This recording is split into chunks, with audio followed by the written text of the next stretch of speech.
we are doing a presentation about boots on the ground.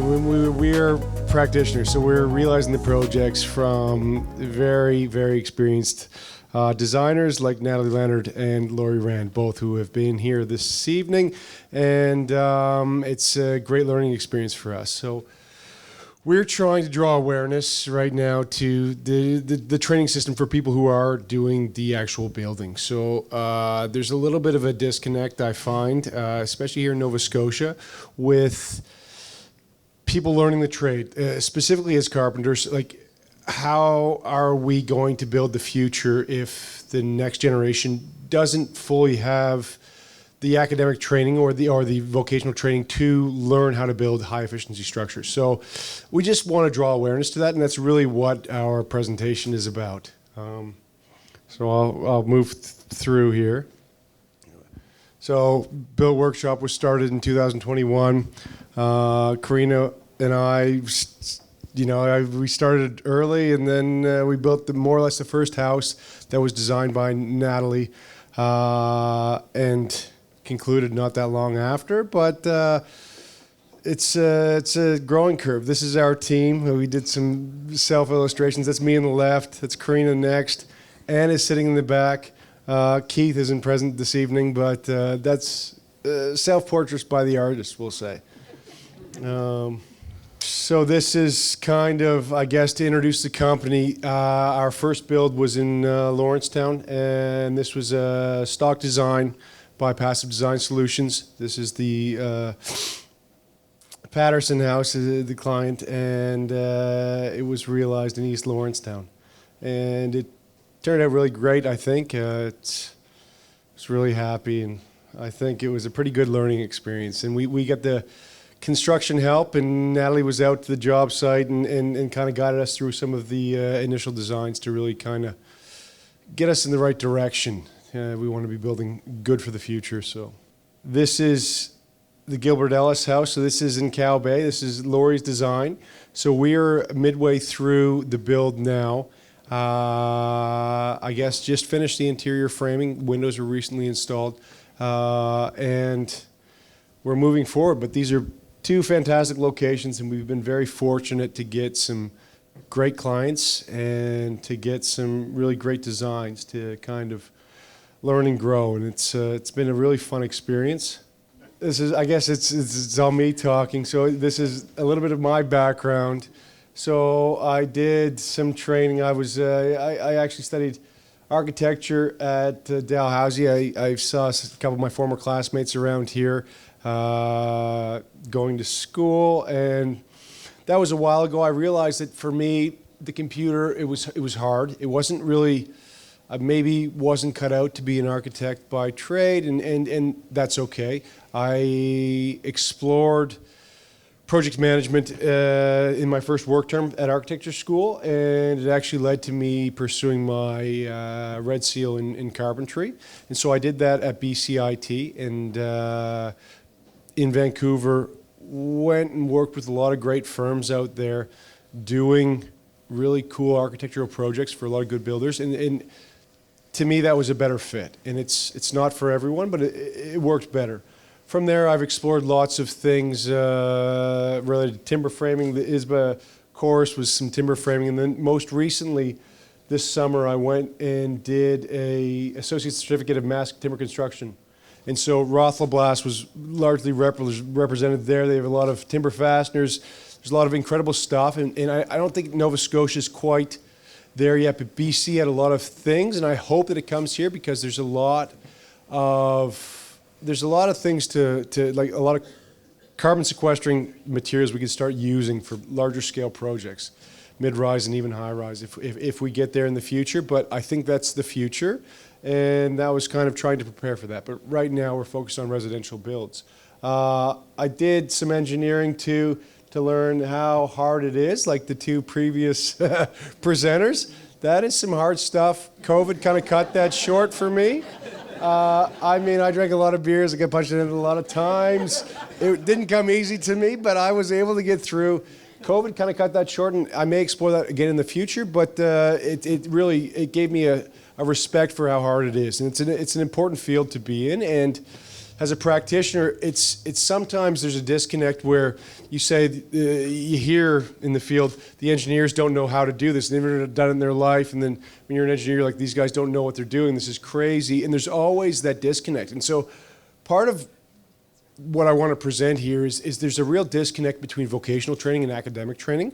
And we want to move further in that. And Corinna and I will discuss that as the kind of presentation goes on. But it's important to recognize that both parts have their part to play, and there should be a parity of esteem, and there has to be kind of an interconnection. We have to find some way where that training overlaps, and there's people who understand both sides, and there's a mutual respect, because right now I don't feel like that's there. So that's kind of the essence of what I want to present. I think there's a little bit of a, Corinna has a different side of her experience is a bit different, but we want to present both sides. So that's it. I'll hand it over to Corinna now and let her. You have your own microphone there. Oh yeah, you take it.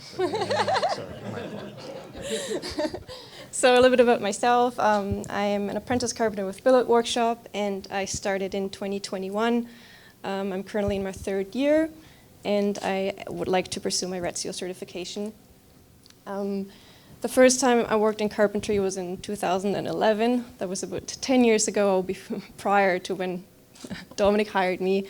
I worked in I did an internship in Germany in a small carpentry, and I really enjoyed it. But I feel like I was really encouraged to pursue an academic career.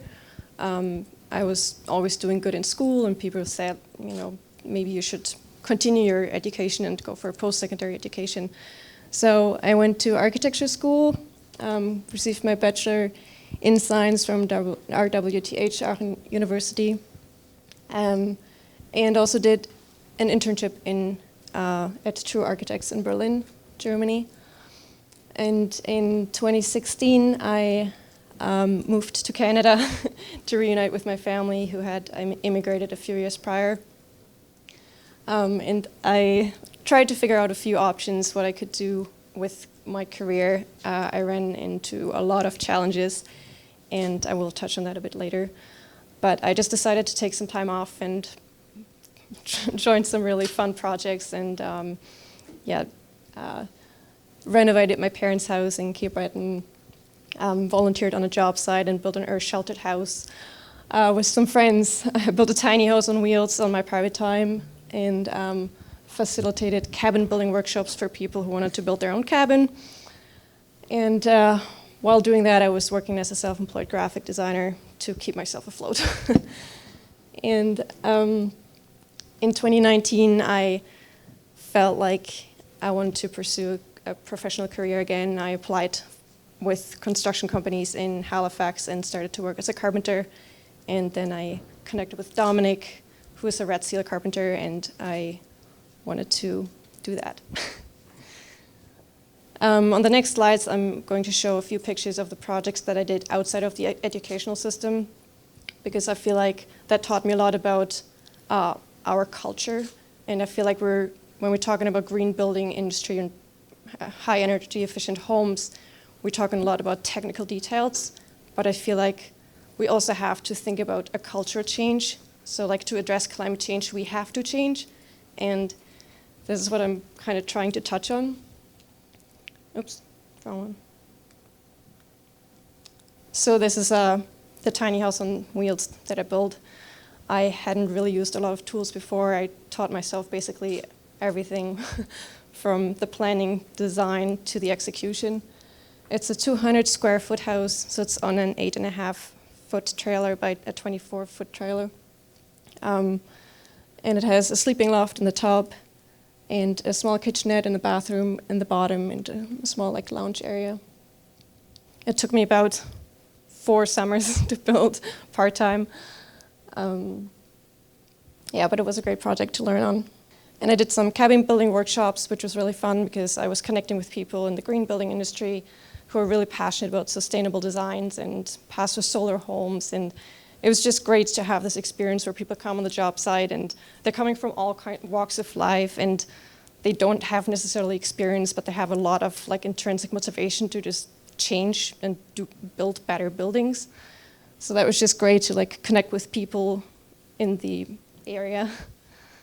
And we learned how to harvest wood from the same property and how to use a portable sawmill. And this is the earth-sheltered house that I built over the course of one summer. And it was the same thing. I was just inspired by the passion that people came with on site and what they wanted to achieve. And that's when I realized I wanted to become a carpenter professionally.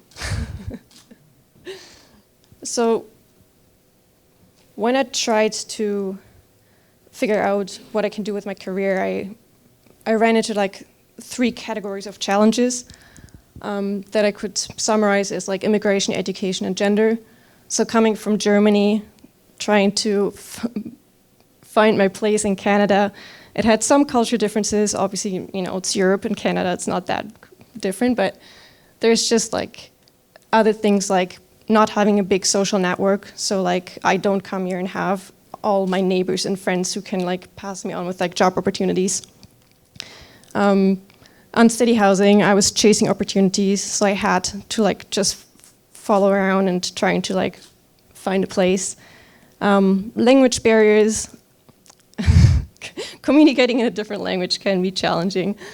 Transportation issues, like I never owned a car before I moved to Canada, and you know, trying to get around in rural areas is like really a big challenge. And then the US measurement system. So even within studies in architecture, where everything was in meters and like everything was familiar, I came here and it's like I was completely, oh, there's fractions on the measure tape. Education-wise, I tried to switch from architecture into the trades, so it's like the bridging academical education with vocational training. My foreign credentials were not fully acknowledged at the local universities, so I had to redo courses. That was really expensive. I was not yet certified in my profession at home to qualify for immigration programs. So even if they wanted to help me, it wasn't really possible because I was not quite advanced in my career. And then it was really expensive to just like do a completely different post-secondary education. So it was like a high cost attached to that. And then when I tried to get into the apprenticeship, and that's how Dominic and I connected, we realized that even though we had a 3 or 4 year education in architecture, we couldn't really apply any of these credits in the apprenticeship training. So like we didn't get any initial credits for that. And then in regards of gender, I tried to get into a career that is, or an industry that's very male dominated. So I assume that a lot of women in this room might be able to relate to that. And why that matters is when you try to find a way and there's no real guidance because people assume that you might not be interested in it, there's not a lot of information, so they don't come with you and say like, hey, why don't you do this? Why don't you do that? And I think it matters when it comes to apprenticeships because they're mostly young people and they want to achieve something. And these information have to be accessible. Like we should be inspiring, we should be saying like, this is an option, like a valid option for everyone. And there's no real role models for me. Like I haven't really met too many other women who work in the trades. And it's actually like, I think in a whole Canada, it's about 4% of people in the construction industry who identify as female. There's very few, but I just wanted to mention Larry Hahn as a male role model. I want to take this opportunity. No, I mean of like female role models. Yeah. But Larry Hahn is great. Yeah. And then a few other things that I really don't want to get too much into, but there is a lack of respect from coworkers. So like as a woman, you're often being second guessed, and it doesn't really matter what your education is or what credentials you have. Like, you know, they sometimes just look at you and feel like maybe there's a, you know, they just second guess you. And you always have to sort of like prove yourself over and over and over again. And sometimes microaggressions and gender biases, which I was very lucky because I haven't really experienced it that much. I feel like everybody was really welcoming for me. But yeah, So these were just challenges that I encountered, and they might look unique. Maybe it's a unique experience, but I believe that it's sort of applying to a lot of people in the area, or like not in the area, but like to a lot of people. Okay, this is like another really important one for everyone who is working in the trades. The lack of proper fitting workwear. It's a never-ending struggle.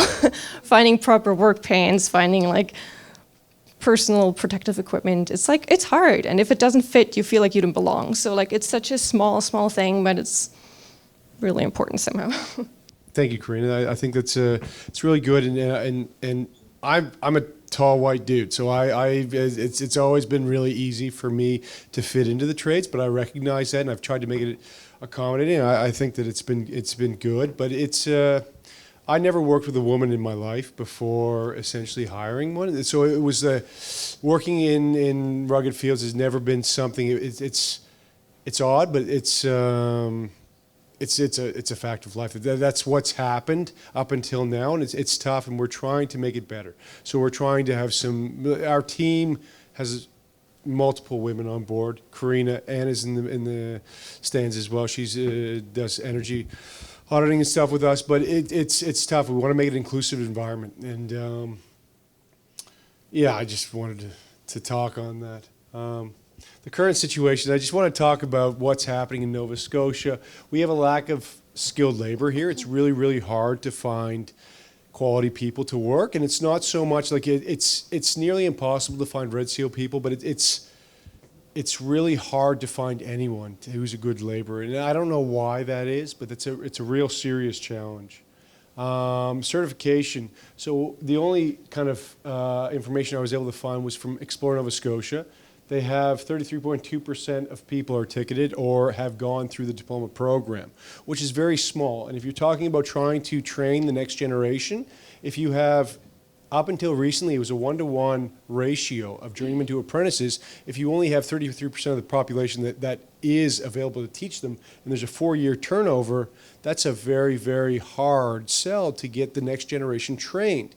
And it's important. I really think it's important. There's a lot of people, and there's a lot of skilled teams around Nova Scotia that aren't ticketed. They're not trained, and it's not a slag. I know lots of people that are great at what they do, but they've just never gone through the training. They never bothered to do it, and it's just challenge the exam. If you've done the work for a long time, challenge the exam. It's important that we have some sort of recognition that going through 4 years of apprenticeship is meaningful. It should be meaningful, and we should be learning high-performance techniques. It's not there yet. There's still a long way for the programs to go, but I think we really have to push for that because it's important. You want to hire someone who, if they're a carpenter, they own a company, you want them to be qualified to be able to do the work. And that's, for me, I think it's not recognized, and I think it's important. This just talks about the journeyman person. The ratio has been increased to 2-to-1, which I think is a huge benefit to everyone involved, and that's a positive from Nova Scotia. They've been doing a good job at trying to emphasize that, and I want to focus on a couple of the positives that Nova Scotia has been doing. There's 2 programs that are incredible. So we have a very small amount of time, but ISANS, Immigrant Services Association of Nova Scotia, Trades Practical Assessment. Corinna went through that. It's an assessment of the trades. So we have a new employee, Andriy, who's from Kherson in Ukraine. He couldn't speak a word of English. He's been working with us. Corinna's been teaching him English, but he's a very skilled carpenter, owns his own company, but they're providing supports to allow us to hire him, and it's such a great program. I just want to recognize that. We're going over our time. Nova Scotia STAR program for apprentices is also fantastic. It's great. We have lots of room for improvement. This just talks about Nova Scotia recruiting people. It says that there's no formal training or certification required. That kind of devalues the trade, in my opinion. And you have the wages. $23 an hour is the annual, that's the wage, that's the standard, that's the median wage for carpenters. Is that acceptable? I don't think so. If you're a professional and you're building high efficiency homes, is that a reasonable wage? I really don't think so. So we want to try and make that better. We want to try and get certification. We want people to be qualified. We want people building good houses. So that's kind of one of the things we want to push for. BCIT's program, they have a great resource. If Nova Scotia's school could get up there, I think it'd be great. Just want to draw awareness. The High Performance Building Lab is incredible. Lots of Rothelblast stuff there. I don't know why I'm selling them, but these are two things that Corinna made. Just, do you consider yourself a leader? We need more mentorship is what it boils down to. We want to see leaders in here, leaders that leading the next generation. We always say we need to move faster, and we don't have much time. So that means like everybody who's qualified, who's knowledgeable, has to be a trainer. Like we need to train the generation that is now in school, and in 10 years they have to be qualified to build these homes and fight climate change. So, yep, that's our point. This is you. Yeah, I just wanted to say that challenges we face as individual, that's a hard word.